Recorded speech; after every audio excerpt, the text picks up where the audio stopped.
only visitors. There was yet another group who watched and took photographs. Many here believe the pipeline will make the landslides worse. The Georgian geologists do not hide their conviction that the situation is catastrophic. The village must be vacated. One villager seemed to disagree. There is no danger to the village at all. No danger whatsoever. Of course it's dangerous. The landslide starts in the field and is spilling over into the village. The villager wearing camouflage seemed on good terms with the other visitors. One of them turned out to be a government geologist. He saw no problem at all. The building of the pipeline cannot and will not affect the village or the landslide itself. They are on two different expositions of land. The village is on one level and the pipeline corridor on a different tract. There is no connection between the two.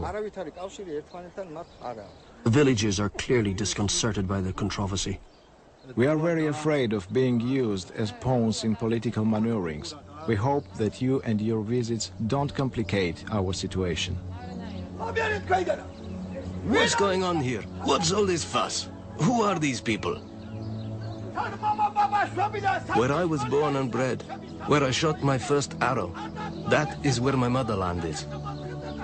I would not exchange this land for paradise. Following direct intervention from Washington, pipeline construction did resume in the valley.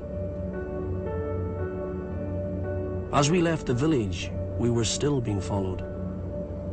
At the bottom of the valley, Katie told us they were members of a group set up by the Georgian International Oil Corporation. This monitoring group was set up by the oil corporations.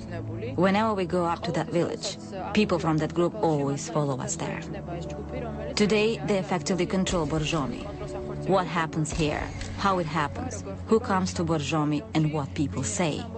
If anything is set out of line with their views, they have devised other methods of dealing with these people.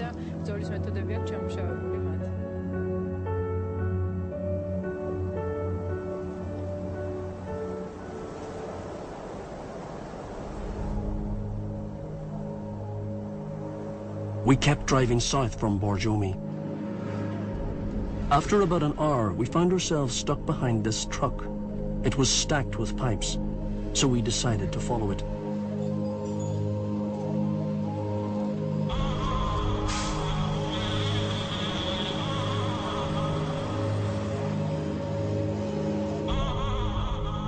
It was only here that we were able to get a sense of the sheer scale of this epic enterprise.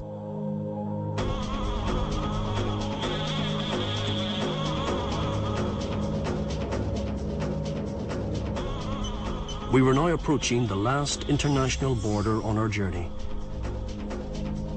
The Turkish leg of the pipeline stretches across 1,000 kilometers of mountains and plains.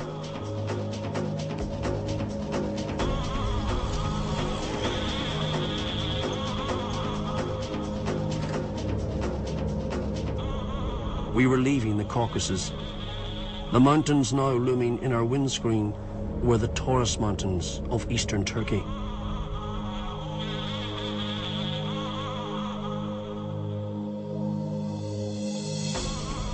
It was late when we reached the Turkish border near the one-horse town of Pozov.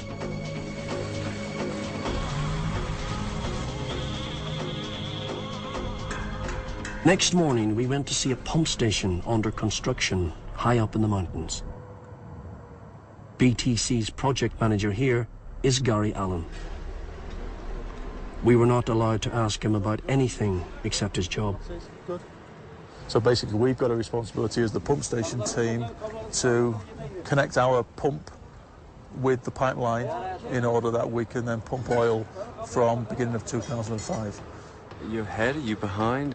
We're currently behind, but we know of a way forward. But that way forward can only be achieved if we have the weather with us. And we've got no control over that. Very shortly we're going to have thick snow here, temperatures down to -20, -30. Is what we can do in those conditions.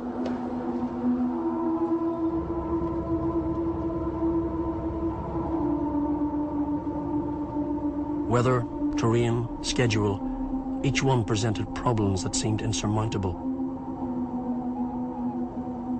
Somehow these engineers seemed to take it all in their stride. It's definitely time to get the winter woolies out, isn't it? The thermometer swings from freezing cold to scorching hot. Smile to stop my teeth chattering. When it comes to this project, all statistics are extremes. It's something like comparing this to the old great railway constructions. Here in Turkey, they were building 1,000 kilometers of what is essentially a wide road. We've got 80,000 joints of pipe to spread along the road before we weld them. And there's a lot of, how many cubic meters of earth to move, George? About 70,000 cubic metres of topsoil to move across to one side, and probably 100,000 cubic metres of dirt to move to make a decent road all the way through. And then you start to put the pipes down. Then after that we have to start welding all the pipes. 80 pipes a day, which is a kilometre. After each weld, you have to x-ray the weld. And unlike the old railway builders, we then have to come back and put all the subsoil back where it was, put all the topsoil back where it was, replant it. Flowers, trees, even the rocks will be put back.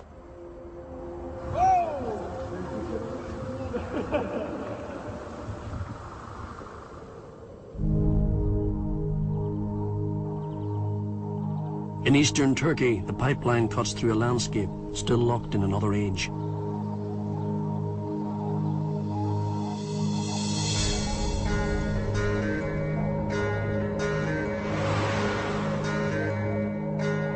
We were deep into Turkey now, still following that endless line of pipes. In the year 2005, the oil will start to flow 3 feet below this farmland.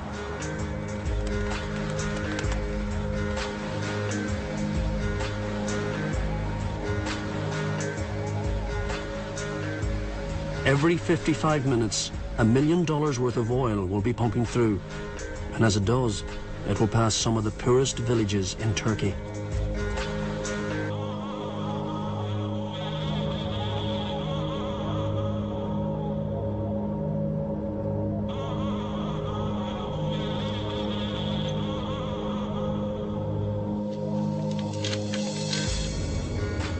We turned off the main road into one of these villages, so poor that their basic fuel is cattle dung. You can see it stacked out in the fields.